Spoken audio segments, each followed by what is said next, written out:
Hey everyone, how's it going? Sarah here. Today I wanted to talk about a few things going on in Set 3. So, as y'all probably know, Set 3 just dropped in Champions TCG. And I wanted to go over, A, the deck I've been using, B,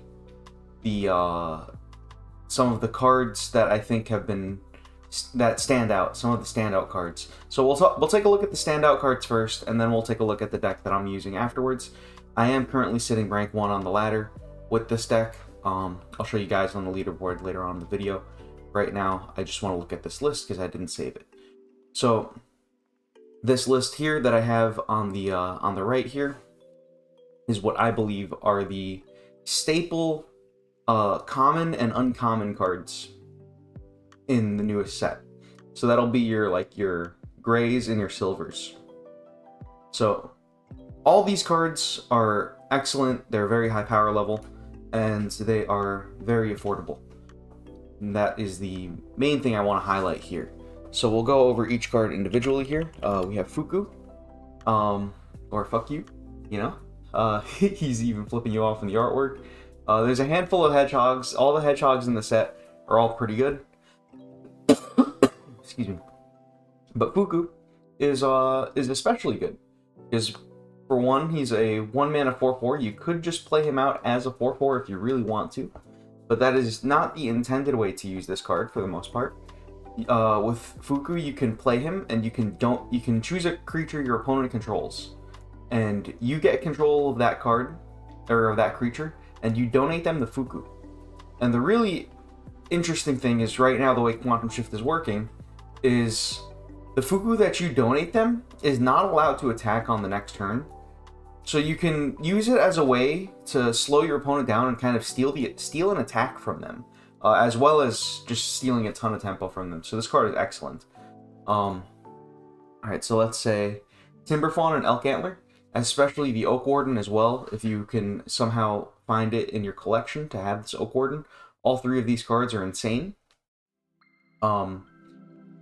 You know, the Timberfawn is just incredibly well statted. It is essentially a 7, what is it? It's a 7/9 over 3 bodies, 2 of them with Provoke.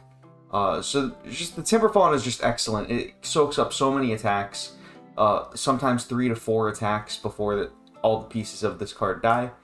And just for 2 mana, it's incredibly efficient. It also evolves into Elkantler. Elkantler is one of the best new cards in the set, I think. It's just like Ice Eagle, except it's got 2 more health. So it is power crept, but in a way it is also a little weaker because it is vulnerable to Hydroblast.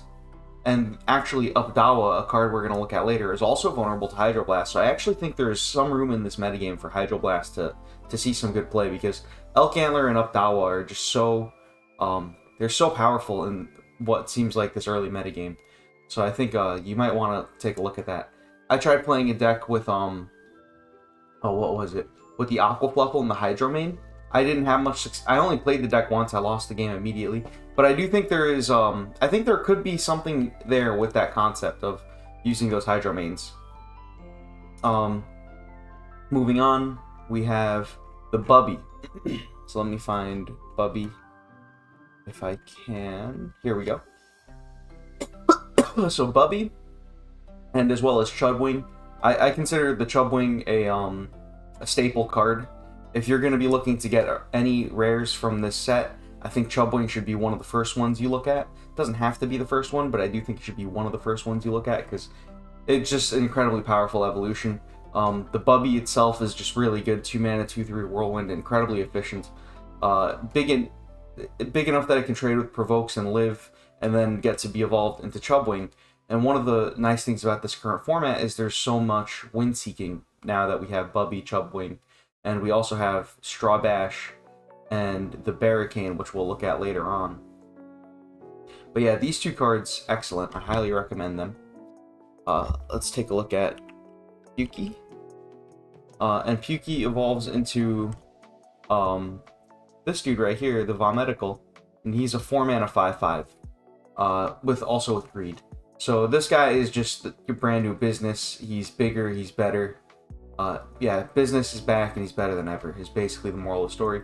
He evolves. There are some opening hands where you can play Pukey on turn 2. You can evolve him into the Vomentacle on turn 3, and you're up 5 cards by doing that. Like, you can draw so many cards with this early opener if your opponent just has a slow opener and they can't interact with the Pukey. Let's see, what else is there? The Strawbash is a huge one. I think this card is what enables a lot of the incredibly powerful things you could be doing right now. Where is this guy? Strawbash. He's essentially, here, well, I'll just search it up. This guy right here, he functions just like Shadowsteel. 3 more health though, so he's so much more likely to live until the next turn now. And as well, he evolves into the Barricane, which is a 6/9. So what, Obsidiwing I think was an 8/5, but a 6/9, the stat line is just so much better than Obsidiwing's stat line. So the Strawbash, Berricane, these 2 cards are crazy, incredibly good. And the final card that I want to highlight in like these budget cards that you should be looking at and should be including in your deck would be the Updawa. This guy is really good, 4 mana, 6/7 Whirlwind. He is 1 mana less than Mechadrone, and Mechadrone has already proven itself to be a very good card. So I think the Updawa is an excellent card that you should probably be including in your deck. And this is already quite a few cards that, like, you can go and dig into some set 2 cards, and you can have a full 35 card deck, for sure. And this is before we've included any rares that, and we'll take a look at some of the Mythics in a second as well. Oh no, let's actually do this in free mode. Because I don't have all the Mythics. And I keep typing it like this. So Mythic. So yeah, we'll just go over all these real quick. We don't have to go over all of them, but just I want to highlight some of the ones that stand out to me as powerful. Oakwarden I think is insanely excellent. One of the best Mythics in the set for sure. This whole evolution line, Vilegrub, Vilemoth, and Tamothra, these guys are very interesting. The Vilegrub seems very good in a Zoo-style deck, which we really don't... I guess a lot of the gameplay in the game is kind of Zoo-y, as is, but there's nothing like... I wouldn't even say that we have like a true Zoo deck in the game yet, where there's like a deck that's like focused on buffing its minions, getting... All the decks are trying to assert control of the board through minion combat, but I feel like Zoo plays in a certain way where like it would want to be playing things with like a lot of Aegis, and it would want to be blessing its units and buffing up the health and buffing up the HP and getting as much out of each unit as possible, which that doesn't really exist yet. But I think Vilegrub could enable something like that down the line as we get more cards, or maybe somebody can figure something out this set. I'll probably be messing around with that at some point. But yeah, and then Vilemoth and Mothra. These 2 are incredibly rare, but incredibly good as well. I think Twig is a very interesting 1-drop, but it's really well statted, but I think that it just ends at that. I can't imagine Twig is going to be that insane, but I think there is a possibility this card is actually good. I didn't mention Trippy, but Trippy is an interesting one. I think Supercharge is really powerful. The thing with Supercharge is it's hard to play multiple Supercharge minions because you need to have 10 cards in your hand. So I think if you're going to be playing Supercharge, you probably want to be like supercharging a Plasma Surge or like the Big Monkey. Like, you wouldn't want to be spending one of your Supercharge cards on a Trippy, but this card can still be quite good. I don't want to count that out at all. Let's see, what else is there to look at? Molturtle, one of the... I mean, this card was good in set 1 when it was Scorchwing. This is just Scorchwing, so it's just really good. They reworked Inferno with the intent to nerf it, making it do 1 to 7 damage. And while the amount of damage Inferno can do has been reduced, this is actually a stealth buff, because now the Molturtle is significantly more likely to survive after you after you play the card. So maybe Inferno is like slightly weaker overall, but it's like really not that much weaker after this change. So you definitely want to be playing these Molturtles if you have access to them. Let's see, what other... Aura Whelp, I think, is one of those cards that could enable that Zoo-style deck I was talking about. a little bit ago. Like I said, Chubwing, definitely one of those cards you want to be having in your deck, I think. I think Chubwing is probably the best Mythic in the set for just enabling a lot of the powerful openings you could have just through wind seeking out your combos. I think having access to a lot of wind seeks is really good. These 3 Earthquakes, I found Earthquake isn't that great in this set so far. I was using Earthquake yesterday, and I've since cut all the Earthquakes from my deck. Maybe I'll bring them back at some point, but yeah, so far I'm not super impressed with Earthquake this set. A lot of things have a lot more health now, so Earthquake just doesn't kill things as easily as it used to. Let's see. Hugin and Munin I've found interesting, but I don't think they're going to make the cut a lot of the time. But I think there are like some archetypes that would like want to fringe use these, but I find it to be a tough sell. Vroom, I think, is an excellent card. For 1 mana, this guy removes something from the board. He's basically 1 mana, summon a 1/1, pay 6 life, and kill something in most situations. Or he can even be used to like burn your opponent out, because what you can do is you can go like Vroom, Whirlwind him back, Vroom, and then play another combustion card, which is like 18 damage from hand very quickly, and for honestly not that much mana. So definitely a pretty powerful card for sure. We're getting near the end. Teal, I just want to highlight one thing about Teal, or just all the eggs in general. Eggs got extremely buffed in this set. There are a ton of high-statted, no-effect cards that have been added to the pool of eggs. Scorpius, Tauros, Leo, all these can drop off the eggs. We've looked at so many others. There's the Foot Soldier. There's this guy, Twig. There's just this guy, Meteorix. There's so many big stat lines that come out of these eggs now, and they're pretty powerful. Yeah. Spriggon and Floor Dragon, I think, are quite interesting. Well, honestly, Spriggon is just excellent. The same for Astraling. I think these 2 cards fulfill a very similar role, where they're just big beefy 2-drops, and they both have a 3-mana evolution. So you can play 2 of these, and 2 of the 2-mana ones, and 1 of the evolutions, and with all of the wind seeking that exists in this format, you can very easily get a lot of value out of the Spriggon or the Astraling, and then evolve it and draw a card off of it later on. So I think these cards are really interesting and really powerful. I don't think you'd probably be interested in the Verdianta in most situations. I think at that point you're going a little too deep, but definitely pretty. I think the first 2 in both of these lines, I think a 2-1 split is good for 2 Spriggon, 1 Floor Dragon, 2 Astraling, 1 Voidra. I think is really strong if you're playing. If you have access to the cards, you know. I don't have access to the Voidra. I would like to try it out in my deck. I think it would be quite good. Alright.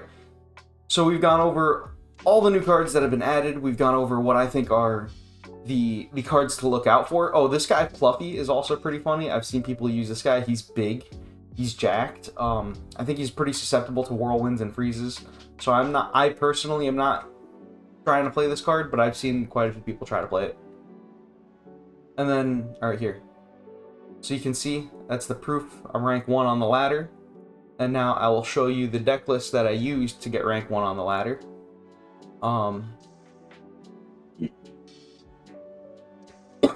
Okay. So, my 1-drop package, I have 2 Hedgehogs. I have Vroom and Fuku. Just very powerful tempo swings for 1 mana. Help me keep control of the board. My 2-drop package. So first we'll look at 2-drops that we can play on turn 2. And that would be Timberfawn, Pukey, Spriggon, and Astraling.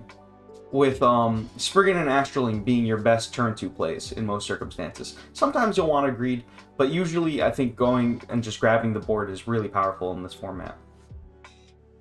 And then we have some reactive 2-drops, which would be the Molturtle and Bubby.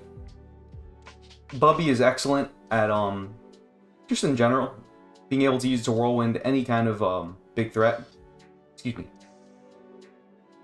being able to whirlwind any kind of big threat, or just like I mentioned earlier, whirlwind your Vroom for value, or whirlwind like a Spriggon for value. There's so many things you can whirlwind for additional value. You can rebuy a Blizzard effect. You can rebuy your Ocho, something like that. You can do a lot with the Bubby. And then on top of it, it evolves into the Chubwing, which is just an excellent card, allowing you to win seek and just kind of pop off. What this deck does really well is it's able to kind of pop off with a lot of its cards, just evolve a ton and dig through the deck. I've had a lot of games where like I'm 10, 12 cards deeper in my deck than my opponent is in some situations, which is pretty crazy actually, just how much value I can generate with this deck. Alright, and then yeah, so we mentioned our reactive 2-drops. Let's keep going down the line. We'll take a look at our 3s. In this deck, for my 3s, I'm playing the Wind Seekers. So we have the Chubwing and the Strawbash, just to grab the board. I have 2 Firons. I know it says 1, but I have the second one down here. So I play the 2 Firons, which this card is excellent, being able to just remove something from play at the cost of a little bit of life, or be able to fish for lethal in a late game situation. This format doesn't have, there's not a lot of reach in this format. Not in this format specifically, but Gen 3 didn't introduce a ton of damage from hand. But it did introduce Vroom. And outside of that, you need to lean into like Ocho and Firon for your damage in hand. But you can end up getting like 18 damage from hand in one turn. Especially if you have like multiple, like one Vroom and a Windseeker, or not a Windseeker, a Whirlwind, something like that. Like you can just really pop off. Even just like 2 Firons can do 12 from hand. So you just have tons of reach in this deck. Let's see, what else? I do play the 1 Floor Dragon. I think it's a really good way to extend your Spriggon. Most of the time when you play the Floor Dragon, it's going to get Whirlwinded. So you have to be prepared for that. I usually use it as like a way to... I don't like to play it unless I'm getting an evolution off the Spriggon. But a lot of the time you're able to get... like it's got 9 life when you play it. So it's just so big that it's often going to live until the next turn. If you're careful with how you play it, at least, like, or it can get like whirlwinded or something like that, but like it's not the end of the world. Let's see, and then we go into our 4-drops. So I do play 2 Ochos. Ocho is one of the few ways to get rush damage right now. I feel like one of the few good rush damage cards. I think a lot of the 2-mana rush damage cards got really they really fell off now that there's just these big beefy Astralings and Spriggons. A card like Speedy Speedy and Monkey just don't look very good into these cards. Let's see. So the Ochos, the Ocho is one of the few rush cards that actually still looks pretty good on a lot of board states. It'll trade into quite a few things. It'll trade into a Chubwing. It'll trade into a Strawbash. It'll trade into a Vomentacle.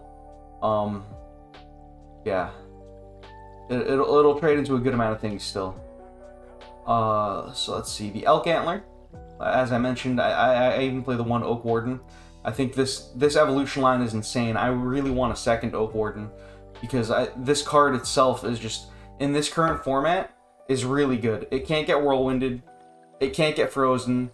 It can't get stolen by Fuku. It can't get hit with combustion. It's just a really, really good card. And you're able to... The Elkantler has 7 life, so it's evolving so often. This card is just, it's excellent. I really want to get my hands on a second one of these. I think it would really go a long way. I do play 1 Ignisteel. There's so many Windseekers in this deck that I can easily go into the Ignisteel when it seems good.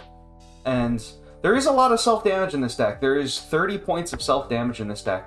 So you have to play kind of careful. You can't take too much damage, because if you take too much damage, you will lose access to your to being able to play your combustion cards. You do have a little bit of healing with the Spriggons, but not much.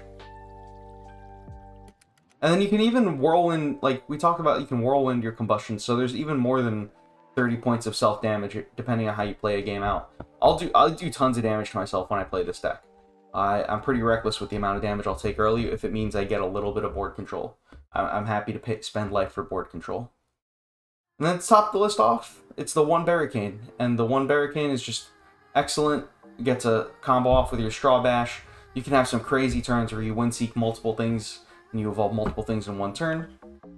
And that's all I got for you here today. I'm gonna come at you in a few more days with some other deck list ideas that I have. There's some that I just don't have the cards to build, so I'll have to probably test them out in free mode to see how it works. But I do have a few ideas that I'm gonna come back to you all with in the coming days. So I hope this helped. If it did, don't forget to hit the like button or subscribe, all that jazz, you know what it is. And if you are planning on buying any packs for Champions TCG, planning on buying any gems, make sure you use the discount code MFer in there. It would help me out, and it will also get you 10% off some gems. So that could be helpful for you. And yeah, that's all I got for you today. Thank you for joining me, and I'll see you all next time. Bye.